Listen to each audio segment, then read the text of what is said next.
masih terus terngiang dalam berita cita hingga saat ini. Berita duka cita yang berpuncak di Golgota ternyata telah diubah menjadi berita sukacita. Berita duka cita membuat semua bangsa tertegun dan tersedih ketika dituduhkannya sosok penyelamat. Ternyata mampu membuat semua bangsa tertegun kembali dengan penuh sukacita. Sukacita yang membuat semua pengikut Kristus berbangga. Sukacita yang membuat semua dunia mengakui bahwa Dialah Tuhan. Paskah datang dan mengangkat harkat semua orang percaya kepada Kristus. Paskah menjangkau kita semua dengan pesan damai sejahtera diberikan kepadamu. Jadilah alat kebenaran Tuhan dalam kehidupanmu senantiasa. Mari berdiri dan memuliakan namanya dalam kesesuaian daripada saat ini.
Pertolongan kita ialah di dalam nama Tuhan yang menciptakan langit dan bumi, yang memelihara kesetiaannya sampai selama-lamanya dan tidak meninggalkan perbuatan tangannya. Kasih karunia dan damai sejahtera Allah menyertai saudara sekalian.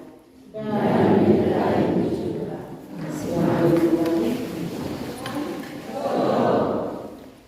Saudara-saudara yang dikasihi oleh Tuhan Yesus Kristus, kebangkitan Kristus harus disaksikan kepada dunia, karena ini merupakan kebenaran Injil yang tidak perlu diragukan. Sekali lagi, kebangkitan Kristus harus disaksikan kepada dunia, karena ini merupakan kebenaran Injil yang tidak perlu diragukan. Saudara yang terkasih, Rasul Paulus meminta jemaat di Korintus supaya ingat akan kebenaran Injil yang pernah ia beritakan kepada mereka. Kenapa Rasul Paulus kembali mengingatkan ini kepada jemaat di Korintus? Sebab Bapak-Bapak saudara yang terkasih, waktu itu di Korintus sedang berkembang ajaran bahwa tidak ada kebangkitan orang mati. Bagi orang Yunani yang kafir, yang masih kafir, mereka menganggap bahwa jiwa orang mati tidak dapat mati. Dan tentang tubuh yang baru pun mereka tidak percaya. Bahkan saudara, di kalangan orang Yahudi, khususnya orang-orang Saduki golongan para imam, mereka menolak adanya kebangkitan orang mati. Saudara yang terkasih, ajaran-ajaran seperti ini membahayakan iman jemaat. Berita tentang kebangkitan Kristus tentu akan diragukan oleh banyak orang karena pengaruh ajaran-ajaran sesat ini. Itu sebabnya Rasul Paulus merasa penting untuk melawan ajaran-ajaran sesat ini dengan cara dia meneguhkan kembali jemaat Korintus pada Injil Kristus. Jadi saudara-saudara yang terkasih, pusat Injil adalah kematian dan kebangkitan Kristus. Iman kepada Injil Kristus inilah yang menyelamatkan orang beriman.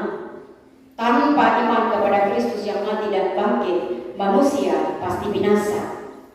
Makanya Rasul Paulus menekankan ini, bahwa iman kita atau pusat Injil itu adalah tentang kematian dan kebangkitan Kristus.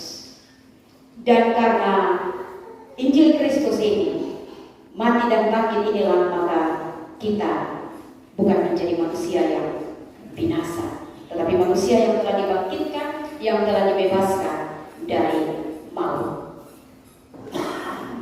Saudara-saudara yang terkasih, kita ini hidup pada suatu konteks yang sangat jauh dari peristiwa kematian dan kebangkitan Kristus. Dan sebagai orang Kristen, kita juga tidak lepas dari berbagai godaan iman. Ada begitu banyak ajaran, ada begitu banyak ajaran-ajaran sesat yang bermunculan, yang menyangkal akan kebangkitan maupun juga kematian Yesus Kristus. Saudara yang terkasih, sejak zaman dahulu ada kelompok yang disebut doketisme. Ada kelompok yang disebut doketisme yang mengajarkan bahwa Yesus Kristus itu sosok ilahi yang tidak sungguh-sungguh menjadi manusia, tetapi berpura-pura menjadi manusia. Bagi mereka, Yesus hanya seolah-olah menjadi manusia, menderita dan mati. Karena bagi mereka, kalau Yesus itu adalah anak Allah, mana mungkin anak Allah dapat mati. Mereka tidak menerima itu kematian. Bagi mereka, kalau memang berasal dari Allah, kalau dia adalah anak Allah, tidak perlu mati. Dan saudara-saudara yang terkasih, pemikiran ini juga yang ada pada Yudas. Bagi Yudas, dia mau, ketika dia menjual Tuhan Yesus, dia sebenarnya dia punya niat itu baik. Maksudnya menjual supaya dia melihat bahwa kira-kira Tuhan Yesus berontak untuk menyatakan bahwa dia anak Allah, pakai kuasanya anak Allah, tetapi bukan pakai kuasa manusia, tapi pakai kuasa anak Allah, untuk mengatakan bahwa dia benar-benar raja. Tetapi saudara-saudara yang terkasih, itu bukan rencana Bapa. Bahwa kematian, maut ini harus melalui kematian. Untuk supaya bisa menyelamatkan saudara dan saya yang terbelenggu dalam maut, menyelamatkan kita dari kebinasaan, maka anak Allah harus mati. Dan kematian itu harus melalui jalan dia menjadi manusia yang sesungguhnya, manusia seutuhnya.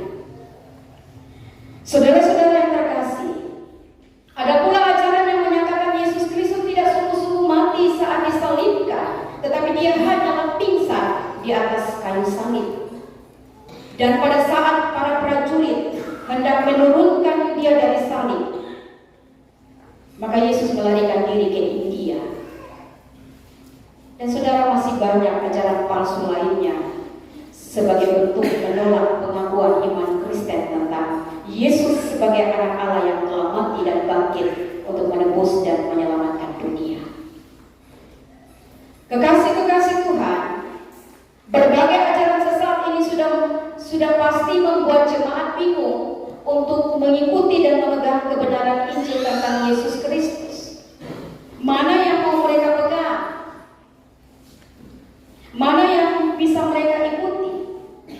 Maka saudara-saudara yang terkasih, dalam semangat Paskah dan berkenaan dengan sakramen baptisan kudus bagi anak-anak kita hari ini, marilah kita waspadai akan iman kekristenan kita agar tidak kehilangan arah dan terbawa oleh arus dunia ini. Ada begitu banyak tawaran, ada begitu banyak ajaran. Tetapi Rasul Paulus mau bilang bahwa apa yang sudah kuajarkan, itulah yang dipegang. Saudara yang terkasih, para orang tua selaku orang percaya haruslah orang yang tidak perlu ragu akan kebenaran Injil tentang kematian dan kebangkitan Kristus. Kristus yang bangkit itu telah menganugerahkan keselamatan bagi orang percaya. Karena itu, tetaplah hidup dalam anugerah keselamatan Allah dengan tidak berjalan dalam kehendak sendiri atau kehendak orang lain yang menyesatkan kita. tetap memelihara anugerah keselamatan Allah itu dengan berjalan di atas kehendak Kristus sebagaimana ada dalam Injil atau yang ada dalam Alkitab. Itulah yang kita pegang. Kekasih-kekasih Tuhan, selain itu, di momen syukur Paskah ini, Tuhan juga menasihatkan kepada orang tua, kepada saksi, dan kepada setiap orang percaya untuk mari kita menyaksikan Kristus yang bangkit itu bagi anak-anak kita yang masih kecil ini. Anak-anak ini harus diberitahu tentang Yesus Kristus yang mati dan bangkit untuk menebus dan menyelamatkan manusia. Anak-anak kecil ini mereka harus tahu bahwa keselamatan adalah anugerah Allah yang diterima dalam iman kepada Yesus Kristus, dan kita akan melakukan kehendak Kristus dalam hidup. Saudara yang terkasih, walaupun mereka masih kecil, lalu kita bilang bagaimana kita bisa mengatakan bahwa Yesus ini mati bangkit untuk menyelamatkan dosa manusia. Sekalipun mereka belum mengerti, tetapi juga saya mau bilang bahwa siapa lagi yang harus tahu mereka kalau bukan kita sebagai orang tua.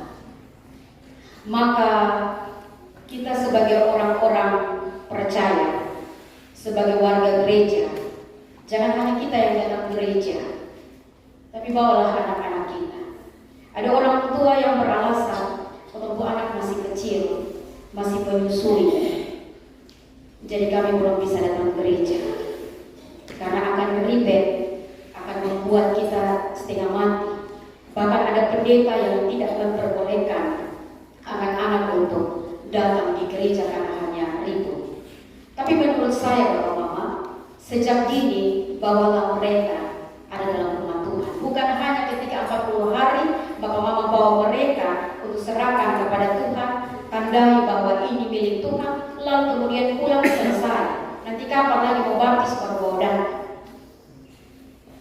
Tetapi saudara-saudara yang terkasih, kita sebagai orang percaya, sebagai warga gereja, bawalah anak-anakmu untuk ada di gereja, walaupun nanti mereka ada itu dong terguling-guling di lantai, dong menangis, kalau harus susah untuk bujuk mereka, bahkan orang tua harus keluar masuk. Bagi saya itu tidak masalah. Jemaat termasuk sudah terdidik dengan tidak boleh ada anak-anak kecil ada dalam gereja. Tetapi saya mau bilang bahwa semenjak mereka kecil bawalah mereka. Saudara-saudara yang terkasih, sekalipun mereka ribut, ada yang menangis, kita orang tua rasa kita malu cuma masuk keluar. Kita malu juga ketika anak-anak rewel, ketika mereka menangis silakan bawa keluar, menenangkan mereka di luar. Sudah tenang, kasih masuk kembali. Karena Bapak Mama, Bapak Saudara yang terkasih, kita waktu seorang ibu hamil, ada dokter yang bilang, coba kasih dengar mereka musik, kasih dengar musik klasik, maka mereka pasti otak akan bertumbuh, mereka akan jadi pintar. Waktu masih di bayi atau masih dalam kandungan saja, kita kasih dengar suara musik atau dia punya ibu. Kalau misalnya orang bilang jangan bersedih, jangan menangis karena nanti itu anak di dalam dia ikut sedih juga, akan terpengaruh dalam dia punya pertumbuhan mental. Itu yang dalam kandungan, apalagi yang sudah ada bertumbuh yang potong gendong ini. Lalu kalau potong sampai kasih kenal tentang Kristus, kapan? Mereka saja merespon ketika ada orang yang elus-elus ibu punya perut, lalu ngomong, mereka berespon. Itu yang dalam kandungan. Oleh sebab itu, saudara-saudara yang terkasih, jangan hanya ketika baptis bawa anak-anak ini di gereja, atau 40 hari bawa, lalu kemudian pulang bapak dan mama itu sudah bawa, nanti kapan lagi mau baptis baru bawa, lalu kapan lagi dong mau sini baru ada sama-sama mendampingi mereka. Tetapi saudara, dalam setiap hari minggu adalah kesempatan untuk kita memperkenalkan Kristus kepada mereka, selalu memperdengarkan firman Tuhan kepada mereka. Siapa lagi yang harus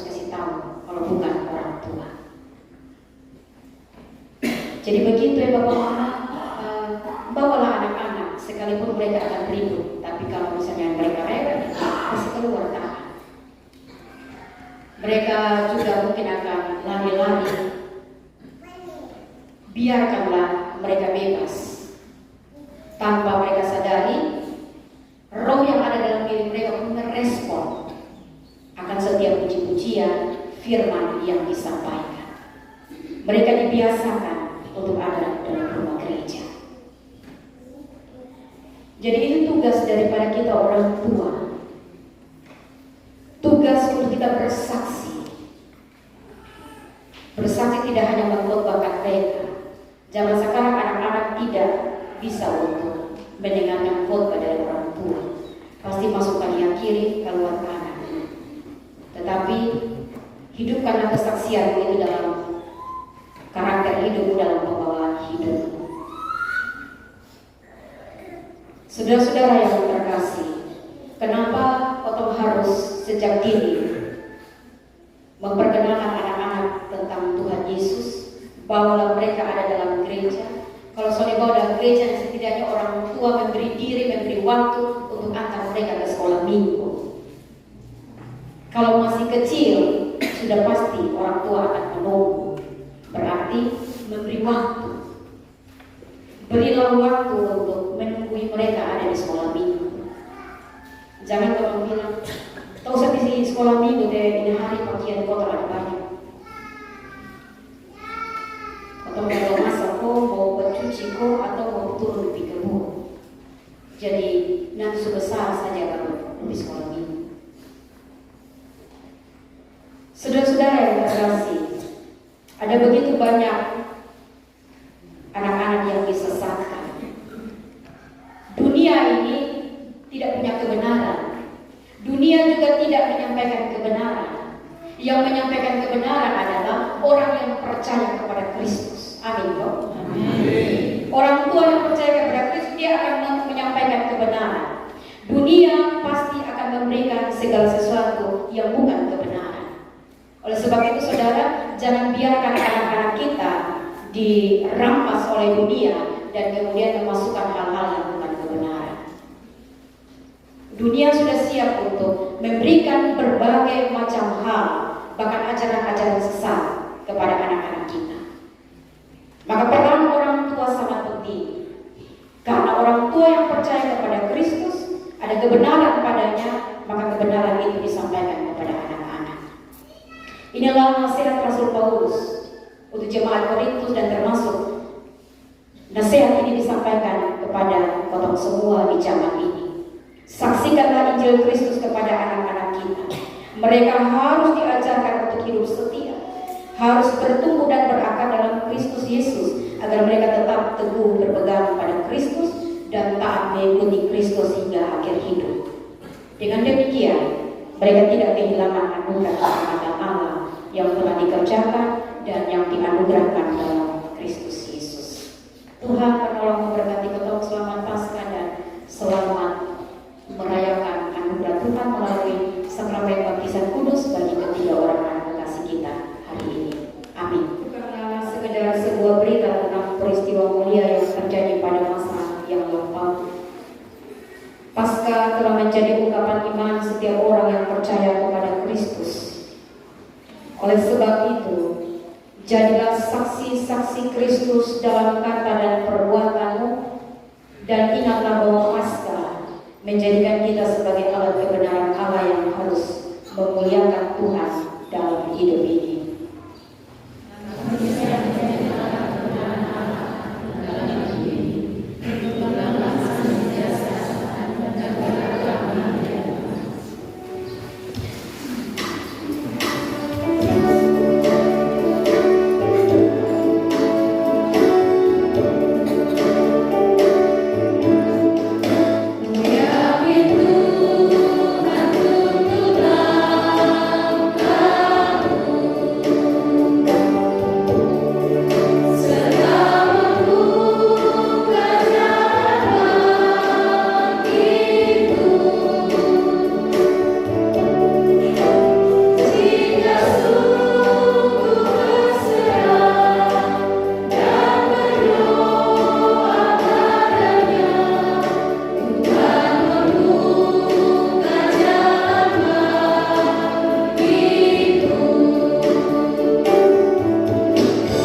Tuhan memberkati engkau dan melindungi engkau. Tuhan menyinari engkau dengan wajah-Nya dan memberi engkau kasih karunia. Tuhan menghadapkan wajah-Nya kepadamu dan memberi engkau damai sejahtera. Amin.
Ya Tuhan, ya Bapa di surga, kembali kami mengucap syukur kepada Tuhan, karena Tuhan menyertai kami dalam ibadah syukuran Paskah pagi ini, sehingga dari awal, pertengahan hingga berakhir boleh berjalan dengan baik.